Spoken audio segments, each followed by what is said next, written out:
I'm really excited to talk this week with the man of the hour in California, Steve Hilton. You probably recognize Steve from his Fox News days. He had a great show on Fox, and now he is going into the lion's den in California. He's running for governor. He's currently leading in the polls, at least among Republicans. And then there's this kind of photo finish amongst all candidates. It's a very wide field. So, Steve, why don't you just start out by telling us what is happening in California? It's in the headlines, but you're there. You're talking to people every day. What on earth is going on? Well, it's great to see you, Chris. I'm so happy that we could do this today. It's what's happening in California is a complete disaster after 16 years of Democrat one-party rule. That's what's going on. And that's why you've got me, a Republican, leading in the polls ahead of all the Republicans and all the Democrats. And the basic story is this is what you get. California today is what you get when the Democrats get everything they want. It's a very important lesson for the whole country because for 16 years now, they've controlled everything.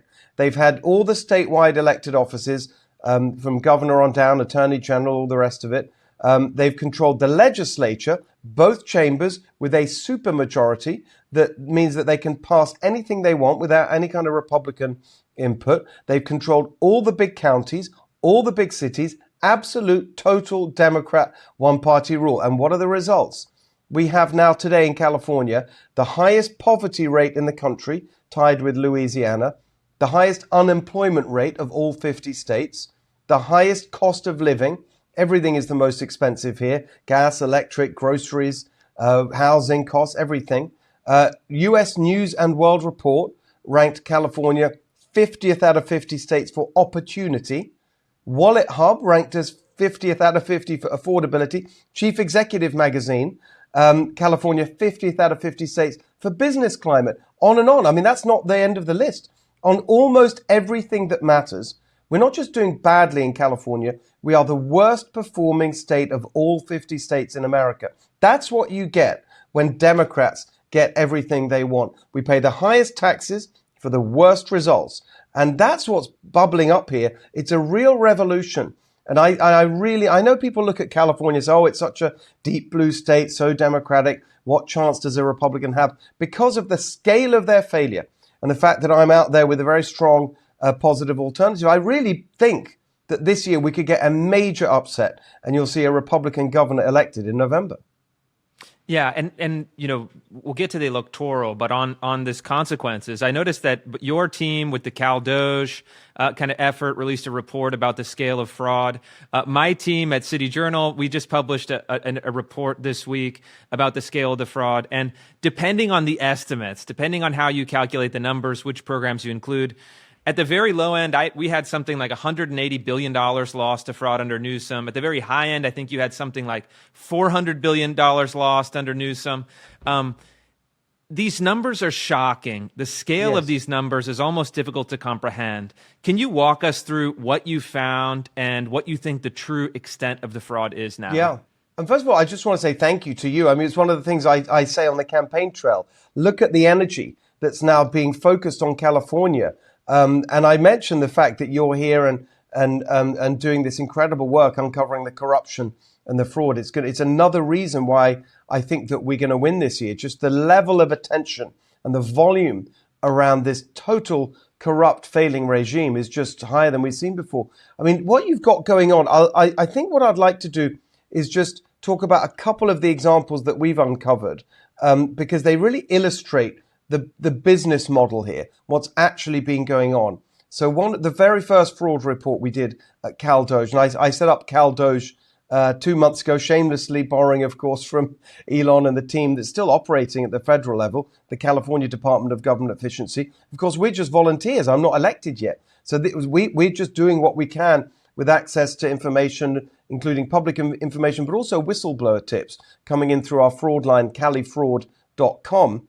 And so the first report was a relatively modest sum by California standards, $370 million that was stolen, and that's the right word, from the cannabis tax fund. So when cannabis was legalized in California through Proposition 64, they said the taxes will go towards substance abuse prevention.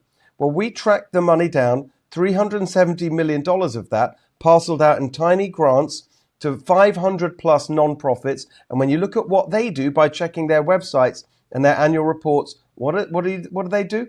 Democrat political activity, registering voters, organizing in the community, all that kind of stuff. That's the first one. The second one, from the Climate Fund. This is the greenhouse gas fund that is the that where the money goes from what they call the cap and trade scheme, the cap and invest thing. They've now rebranded it into. It's basically gas taxes, taxes on energy, everything that's been there shoving up the cost of energy in California. So that money, 100 million of it over the space of the course of 10 years, so 1 billion total since 2015, was supposed to have been spent on installing solar panels on low-income apartment buildings. Well, we looked at what actually happened. Of that money, so their own reports, of their money, only 72 million was spent on that. 928 million, again, goes to all these Democrat political organizations. So to do voter registration, all the things that you'd expect. So we're seeing the business model take shape. It really is corruption. They take money from the taxpayer and say it's going for some nice purpose that you think is going to be good. And then it all gets parceled up, going to this network of nonprofits that then do things that help the Democrat political machine. That's actually what's been going on. And the scale of it is massive. I mean, we looked at the public data on a range of different programs. We put everything in there. So Medi-Cal, the California version of Medicaid, pension fraud in public sector pensions, unemployment insurance fraud during the pandemic. That's a big one, 55 billion. That, again, this is their number. This is not us doing anything other than adding up what they put out there. Our estimate, we had a range, actually. The low end was about 312 billion, the high end 425 billion over 5 years. But, round numbers, that's about $80 billion a year, works out at $22,000 per taxpayer. And people say, well, that's an enormous amount of money. Yeah, because they're spending enormous amounts of money. The budget of the state of California has nearly doubled in the last 10 years. In the last 5 years, it's gone up by 75%, and everything's worse.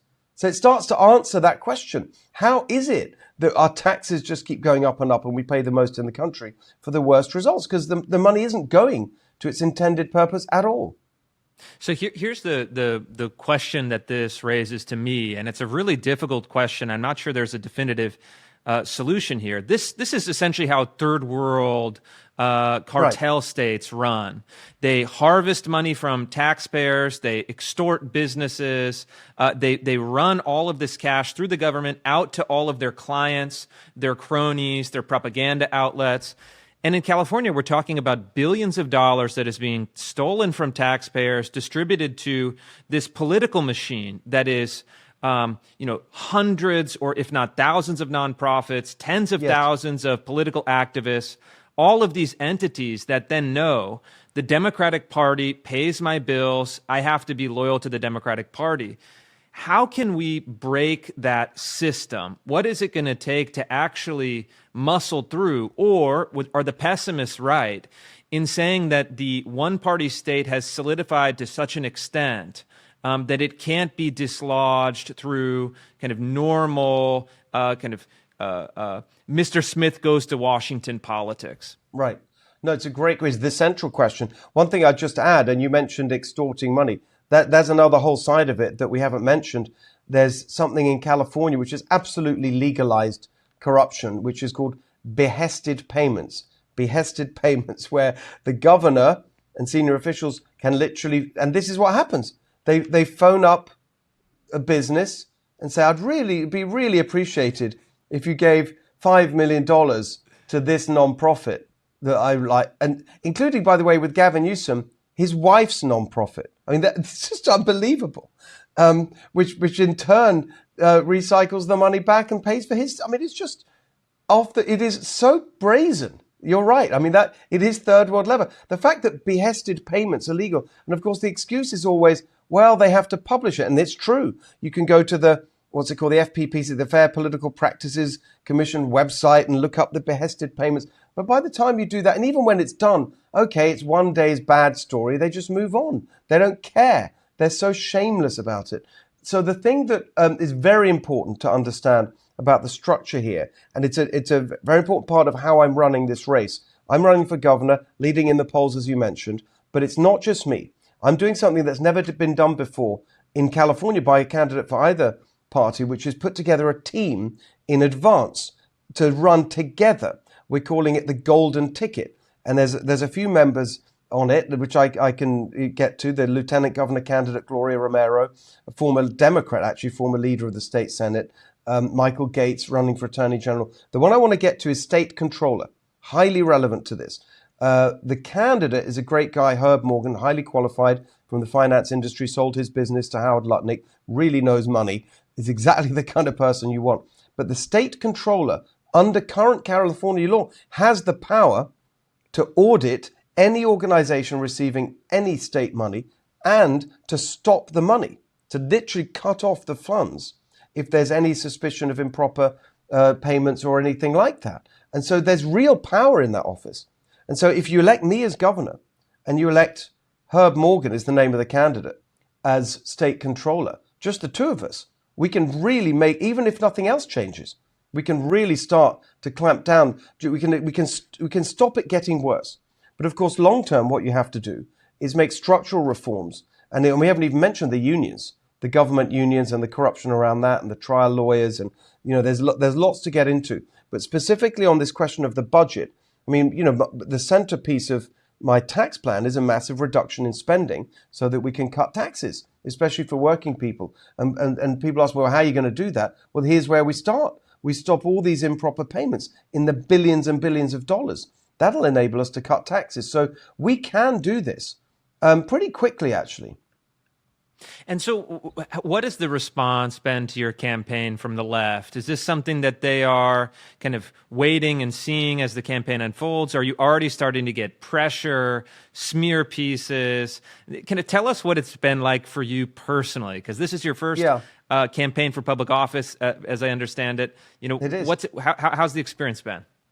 So it's interesting. They're so arrogant, these people. This is everything. The more you see it, the more you realize you are dealing with this third world type analogy, because they just assume that they're going to be in power forever. And so they don't take it seriously. They assume that somehow it's going to just go on and on and on. That's why they're increasingly shameless about it. They don't think there'll be accountability. I've just a couple of things I'll mention, very important details. Because a huge part of that we haven't mentioned is the homeless industrial complex fraud. That's really corrupt. So that's where you've got homelessness money, and again explains why we've spent tens of billions of dollars of taxpayer money on homelessness, and the problem just gets worse and worse and worse every year. It's getting the more they spend, the worse it gets. Why? Because this is what happens. The money actually goes into two places that comprise the homeless industrial complex. One is the non-profits that deliver services to homeless people, but the services don't actually help them get their lives back on track because they've got an ideology of what they call housing first, which means that they won't ever require sobriety, drug or alcohol treatment, anything that actually helps homeless, or mental health treatment, anything that actually helps them. They don't believe in that. So you've got the non-profits, and I've met people down, in LA and Venice and so on. You're talking about non-profit leaders earning salaries of $1 million a year. So that's where that part goes. But the bigger chunk goes to developers, real estate developers, who are in this crony cabal of what they call building what they call permanent supportive housing. So these are basically apartment buildings with housing units that are built. I mean, the numbers now are staggering. I'm speaking to you today from the San Francisco Bay Area. Up here, I spoke to a friend of mine who builds apartments at market rates for about $250,000 a door, as they say. These permanent supportive housing units come in at $1 million per unit. So that's where the money's going. And then the homeless people who are put in them, not required to get clean, so they're still addicted to drugs. So they're a second home, and they go back to the streets to buy and sell drugs. And it's a joke. So, but here's what happens, just show you the level of shamelessness. There was a state auditor report on the homeless spending a couple of years ago that put out this number of $24 billion that they couldn't track. They didn't know, had no idea where it went or what it did. The Democrat supermajority in the legislature, even they had had enough. And they passed a bill requiring a detailed audit of that money. Newsom vetoed the bill. Vetoed it. Got no real blowback for doing that. Why? Because it would have exposed that the money's going to his donors, because these real estate developers doing all this stuff, they give money to Newsom. And then the similar at their city level, Karen Bass in LA. So it's amazingly a very similar numbers. You had 24 billion statewide. At LA, there was a court case that local business owners filed that threw up a number of 2.4 billion in LA alone. Lost, couldn't track it. The city controller of LA, a guy called Ken Mejia, who was elected as a democratic socialist, like a Mamdani, he demanded an audit, said he would do an audit. Karen Bass blocked him from doing it and is now trying to basically neuter the entire position of city controller so they can't look into it. It's just amazing what's going on. Sorry, I just had to lay all that out there. In terms of my situation, no, I'm not getting any of that from the left, not really yet. They are in a panic because of what you alluded to earlier, which is in California, you've got this top two system, which means that it's been around for like over a decade, which means that in the primary, all candidates are on one ballot. There's no Democrat-Republican primary. The top two go forward to the general election, only the top two, regardless of party. So you've had in California many examples of two Democrats getting in the top two for legislative races or whatever. And occasionally it was in the Senate race. Sometimes in the more red parts of the state, two Republicans. Because they've got a lot of candidates running, and there's only really two Republicans running, they're dividing up the field. And so right now, often in these polls, you've got two Republicans, myself leading and then another one just behind in the top two. So that's what they're really focused on is, oh my goodness, we got to somehow figure this out. So they're in a panic internally about getting their act together and getting behind one candidate. Looks like that's going to be, I can't believe I'm saying this, Eric Swalwell. I think he's the guy. For me... Tell us about some of the Democrats. Swalwell seems to be maybe a favorite. Yeah. It's just really important to me, and I think you'll really appreciate this. And I do want to say this because this is the real answer to your question. So I've been full on with this. I thought I'm only going to do this if I'm doing it because I believe I can win, but you've got to work incredibly hard. So I have been since I launched my campaign at the end of April.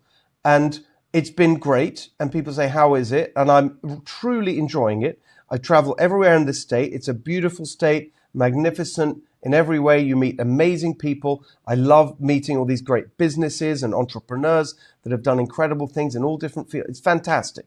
However, we're a family, and it's really rough, actually, truly, on your. So my wife, I have two teenage boys at home. They're really, it's rough, actually, just being on the road the whole time. And people say, well, it's the family that really bears the burden. And of course, they say that about our great heroes in the military as well. And it's true. And that's really the main thing that I've experienced. And so that's the part of it that's really difficult. And, tell me then a bit too about your background. You've been in California. You were born in England, but you've been in California for a long time. Tell me how the state has changed and how you've seen it, how your family has seen it, and if that's had any, impact on your decision to make this, sacrifice. Yeah, I think so. I mean, look, I always loved California. I love the idea of California. I grew up in England, as you mentioned, but my parents are Hungarian, and they were refugees from communism. And when I was a kid, we would go back to Hungary to see family. Most of my family still lives in Hungary today. And it was during the communist era. Hungary was behind the Iron Curtain. We went there at least once a year, sometimes twice. And I just saw what that meant. As I got older, I really understood what that meant to have no freedom and to have this oppressive government running everything. I remember a time, it's a silly story, which only has really come back to me in recent years as I've been reflecting on what's going on. Well, certainly with you've been fighting so hard against with the woke ideology and all of that, which is I must have been about 10 or 11 years old. And we were walking around in my the hometown of my family in Hungary with my two cousins. And I was just, I don't know why I was doing this, but like shouting and mucking about and insulting the then leader of the country, the communist leader, János Kádár, saying he's an idiot. In Hungarian, I speak Hungarian. So Kádár, I'd nod you, yeah, whatever. I was just sort of, being ridiculous. Not thinking anything of it. That night, my aunt took me to one side, and we were staying with them, and said, look, I totally get it. In England, it doesn't matter what you say. She was a teacher. I think she was the deputy principal, the vice principal of a school. And she said, look, I understand you could say that in England, but you can't say that stuff here. You can't speak like that in public. Your cousins could really get in trouble. I could lose my job. It's really, and it just sort of stayed with me that that's what happens in a country that's not free. And then you look at what's going on now, well, certainly in England, one of the, you're getting arrested for posting on social media people in their thousands. And of course, what we saw was that kind of silencing and censorship here in America. And actually, I do connect them together because I've always thought of California as the absolute bastion of freedom and the representation of everything that's wonderful about America. There's a phrase that I use a lot, which is California means to America what America means to the world. And you see what's going on here now with this massive, bloated, nanny state bureaucracy just bossing you around from morning to night, telling you how to live, what car to drive, how to raise your kids, what kind of house you can live in, how to cook your food. They want to ban gas stoves. It's just this total oppressive, authoritarian mindset of a government that's just dictating everything. It really, really, deeply affects me. And that's the main thing I think I'm fighting for, which is to just throw off the shackles of that and set us free again, because we've got everything going for us in California. We've got incredible things here. You've got the amazing, magnificent landscapes and all the beauty we have, the climate, amazing universities, great people, entrepreneurs. One of the things I love about California, when I go through the list of our advantages, and something that really, there's a phrase I use which is not mentioned. Everyone talks about the weather and the beauty, but there's this phrase I use, the rebel spirit. And that really is a very big ingredient of why California's been successful, going right back to the early days of Hollywood or, the tech sector in the Bay Area, these rebels who were just, very anti-establishment. And so and thereby create amazing things. And that's what's being crushed. The soul and the spirit of California is being crushed by this bureaucratic regime. Yeah, that's such a great point. I grew up in I was born and raised in Sacramento, California. I lived in the Bay Area. I lived down in LA.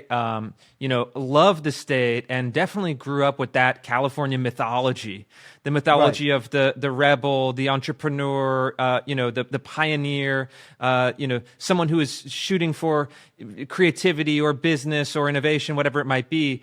And it seems like the state is almost deliberately chasing out all of those people. We've seen record job loss in Hollywood. We've seen all of these tech CEOs and entrepreneurs fleeing the state. And then it's just this dismal bureaucracy that replaces it, that is overseeing this nonprofit, poverty, homelessness system that lines the pockets of the kind of democratic commissar class, to take a Soviet example. Yes. And it strikes me as the greatest tragedy in maybe even in American history, because you've taken a state that is like perfect. It also produced, let's not forget, President Nixon, President Reagan, great conservative leaders. Right. And then it seems like it's on the verge of vanishing. And the question that I have is, California voters who vote Newsom, vote against the recall of Newsom, vote for Newsom again, what are they thinking? What is the thing that that is preventing the average California voter from moving beyond this habit of voting Democrat, straight across the line Democrats? Like, what is happening psychologically with voters that we need to change or need to break through, that is preventing them from recapturing, the greatness of the state? Such a great question. I love the way you put all that. Beautifully put. I so strongly agree with it. The phrase that comes to mind is virtue signaling, as you're speaking. And it's not quite that, but it's in that territory of, I think it's two things. For regular, and working people and those on sort of medium to higher incomes, I guess you could say it hasn't been bad enough to overcome, first of all, just the joys of living here, especially if you've got money and you live in a nice area. But even if you don't, just the weather, and there's a lot you can put up with, and it hasn't been bad enough.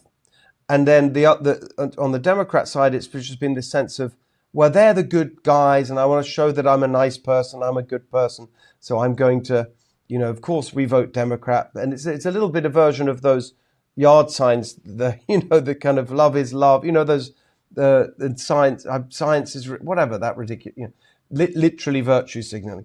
I think it's that combination, and I think that's what snapped, because it's so bad now for everyone. And the housing cost, the taxes, it's so bad. The gas prices, it's like this is gone too far, and you're seeing so many people leaving, including many people who would have and say, oh, it's only the Republicans. No, that's not true. In fact, often it's the Republicans who want to stay and fight, because the Republicans tend have I spent a lot of time. I was there yesterday in the Central Valley, our great ag area. You can't just pack up your farm and move to another state. And so I think it really is changing, because it's gone too far. And actually the virtue isn't that virtuous anymore. I mean, when you see this persistent homelessness, the cruelty of that, I just think it's got, and the other thing I'd say in LA, particularly, remember LA is a very big part, not just literally of the state in terms of population, it's nearly a quarter, it's about 23% of the total vote in California is in that one county out of 58. Wow. So LA is very important. Of course, the fires were a really big deal and still are. Of course, as a national news story, not that present. Every now and again, people, there's something pops up about how few permits have been issued or how few houses have been built. But those were very democratic areas, particularly Pacific Palisades, culturally influential, and the total catastrophe of that, both the ideological extremism that caused it.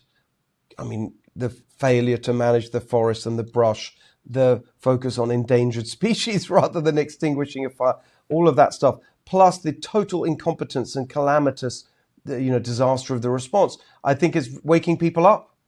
And so something's changing. There is something happening in California. I really, really believe it. I think that, and we're doing these events up and down the state, many town halls. And we started at the beginning of the year. You'd get 40, 50 people, which I thought was okay. And now we're getting 300. Wherever we do, there's something's happening. And many people coming who are not Republicans. I mean, and they stand up and they say, I voted for Kamala Harris, but we can't go on like this. That's a really frequent thing I'm hearing now. That's really good. And it strikes me that, and maybe this is the thesis of your campaign, which is a race against the clock to persuade California voters to look more deeply at what has gone wrong in the state, and then to convincingly pin that on not just Governor Newsom, but the Democratic establishment itself. And it strikes me as observing this, and one of the great frustrations I've had as I've turned my own focus onto California, is that the media in California does not seem interested in looking at this at all. The main papers, the San Francisco Chronicle, the Los Angeles Times, the local TV stations, they'll cover little scandals, here and there, but it's almost like they refuse to connect the dots to explain the big picture to their readers, to their listeners, to their viewers, and they are doing a kind of catastrophic abuse of their position in refusing to tell the public, actually, it's not just random that this happens. Yes. The system is designed to achieve this. And there are real people with names, with offices, and with, nonprofit 990 forms that can explain why things have gone so wrong. Exactly. And that's totally right. But again, it's changing, because look what's happening now. We've got the California Post, and you write brilliantly for them. As I enjoy your pieces there, and the California Post, obviously the California outpost of the New York Post, is doing an incredible job, and with great energy. And there's a long-term commitment there from the company to keep it going. So this is a really big deal, and it's already changing the conversation. and you've got scrutiny in a way that we didn't have before, and punishment for the Democrat. They're feeling the heat in a way that they never did before, with that very, very, I love, coming from the UK, that sort of aggressive tabloid style. I think it's fantastic. We haven't had that before in California. It's a really, really big deal. The other thing I would just say, there's two things I'd say. I'd like to just, since we do have a bit of time, just explain one thing in detail that really captures everything that's gone wrong, but also just a quick, marker of hope for this year and why I think we can win.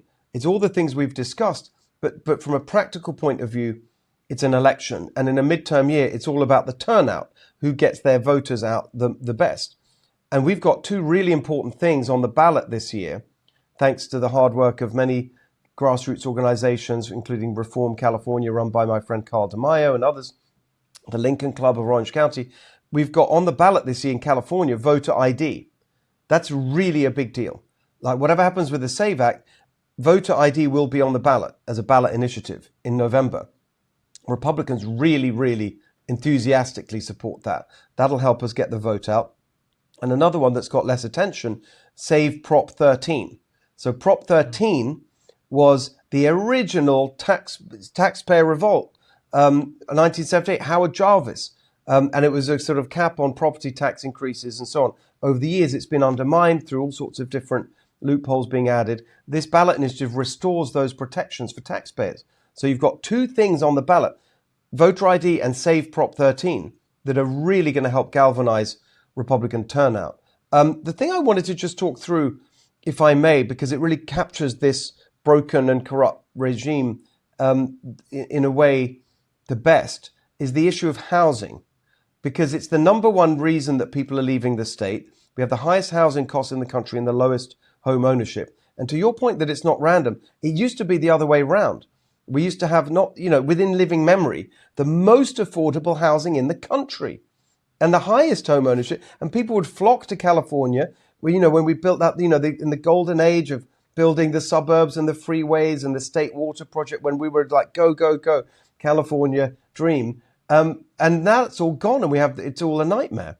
Why is housing so expensive? There are many reasons. The building codes are insane. The environmental extremists get hold of that. You've got there's the way that they've restricted building because of their climate insanity. That means that it's all trying to shove apartment buildings into suburban areas rather than building outwards because they don't want anyone to drive their cars because that's bad for all of that ideological insanity. But there's a very technical thing that needs explanation, which is there's something called CEQA, the California Environmental Quality Act, and that's often blamed for this. But it's not so much what's in the act, it's the fact that it's abused to block things from being built. That's why everything's so impossible in California. It's because over the years, the courts granted something called the private right of action under this law. That means anybody can file a lawsuit to block anything from happening, basically. 70% of lawsuits under this law are used to block housing from being built. Most of those lawsuits are filed by the unions. The unions then use these lawsuits as leverage to negotiate what they call project labor agreements with the developers, which have two components, what they call skilled and trained, which means it's basically, nice phrase, it means union workers only, closed shop, or prevailing wage, which again sounds very nice. Actually, it's wage rates that are 3 or 4 times higher than market rate wages. So that's what's going on that no one knows about. And you've got and when you look at most policy areas, you see 3 things come together that are structurally causing this massive explosion of cost and hassle and bureaucracy in California: the climate agenda, the union power, and trial lawyers. And they all come together in housing. And then you look at the corruption. If you look at Gavin Newsom's donations, his donors in the 16 years he's been running for statewide office by category: number 1, government unions; number 2, trial lawyers; number 3, private sector unions. So it's all there. And so that's actually why housing is so expensive. It's this corrupt Democrat machine, but no one ever kind of explains that. And so they look at, oh, it's terrible, housing is so expensive. Oh, I wonder why that is. It's these Democrats. It reminds me of maybe what should be a joke. A union rep, a trial lawyer, and a climate activist walk into a bar. Right. And the bar closes down immediately. Yes, right. The I bar love is it. no longer open. The bar failed a climate review. It failed to unionize. The trial lawyers are suing it. I mean, it's almost like a joke, but it really is true that these archetypes run the state and to a large extent have ruined the state. One of the key areas that we've touched on a little bit, but I want you to give you a chance to explain to people. The unions really are the paymasters of California. The unions, everyone I talked to in the state the last couple of months, it's just like the unions are $1 billion a year political machine. They run the state, they run the politicians, they call the plays. Tell me, how does that work for someone who may not know anything about it? How did unions get this power? How did they exercise this power? And why does it have such a negative effect? So I looked into this I wrote a book last year called Califalia, Reversing the Ruin of America's Worst Run State. And I went into the history of this, and the first step down this, it's all to do with collective bargaining rights and the way that the unions have been given control over public policy in that way. It actually started with Governor Reagan, who gave collective bargaining rights to police and firefighters, well-intentioned. It was when in the late 60s and law enforcement was under attack and he wanted to show support for them. And then Jerry Brown did and the first time he was governor in the sort of mid-1970s, extended collective bargaining rights basically to everyone, especially local government employees, teachers, and suddenly they're at the table and then they are in the conversation, and they then get that's when it really started, and then they give them money to the politicians, and the politicians need their money, so give them favors. I mean, it's totally corrupt. It's bribery, but the scale of it is what's incredible. As you say, billion-dollar operations. I mean, by far they dominate policymaking. I had a conversation with a Democrat state legislator, and this was when I was trying to push forward some ideas on reforming the housing thing that I discussed with you. I was trying to get a ballot initiative on to maybe break this logjam. Anyway, this person said to me, "Oh, really, your ideas are great. It would be transformational to get rid of this private right of action under the environmental law that gives the unions this leverage." And I said, "Great, let's work on it together. You're a Democrat, I'm a Republican." They said, "Well, I couldn't support you publicly." I said, "Why not?" "Well, the unions would hate it." I said, "I know, but you just told me it was transformational." He said, "Yeah, well, we're in their office above. You could see the state capitol down below. They did this with their arm. If people are listening, they won't see. I'm waving my hand around. They did this action saying the unions run this place." That's an elected legislator saying that. And it's just completely outrageous. And you look at the scale of what they get in return: veto power over policy, but also massive bribes and corrupt. The payoffs, luxury pensions, healthcare benefits, way in excess of whatever. All their family members for perpetuity on luxury healthcare coverage that you wouldn't expect in the private sector. All these amazing things paid for by the taxpayer. And that's one of the main drivers of the budget crisis, by the way, the pensions and the healthcare that they extract. And then they have veto power over policy. And so they're just locked in. And no one challenges them. That's why and the teacher unions are the most powerful. That's why we had the longest and most destructive school closures in the country in the pandemic. And, you had sort of insane, positions like the LA Teachers Union issuing their list of demands for reopening schools. It had nothing to do with schools or kids or health. They wanted a wealth tax, Medicare for all, something about Palestine. It's just a joke. You've got to break the power of the unions and the lawyers, and we've got to kick out the climate activists from government. And that's going to be difficult, but it's not impossible if you have a governor who really knows what they're doing and understands how government and power really works. Amazing. Yeah, totally agreed. And so looking forward, I think your analysis of how the two candidate primary system works is actually, in this case, very favorable. It's looking like, you may even take the top slot. Let's assume that you get through the primary. We're going to keep our fingers crossed. If I were a Californian still, you would have my vote. But looking forward and assuming a Democrat would be your opponent, Yes. who are the top Democrats that are running? And tell us a little bit about the field. Well, I make this joke, and I'll do it now. As the president might say, they're not sending their best. or actually, maybe more worryingly, maybe they are their best.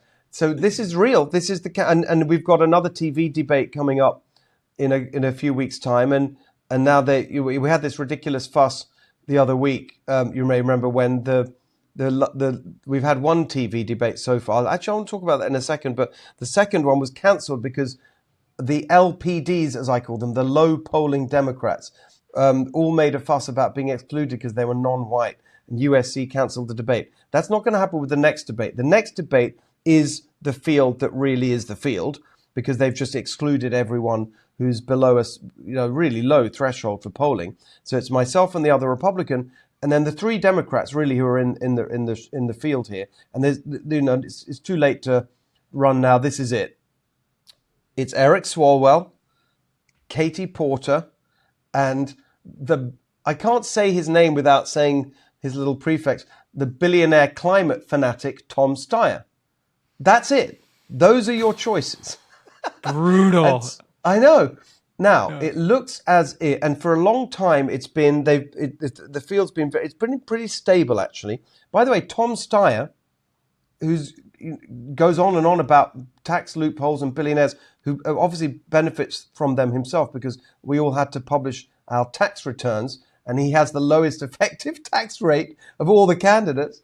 So he has spent, I think the number right now is nearly $100 million on his campaign. That's the highest spending campaign in the whole country.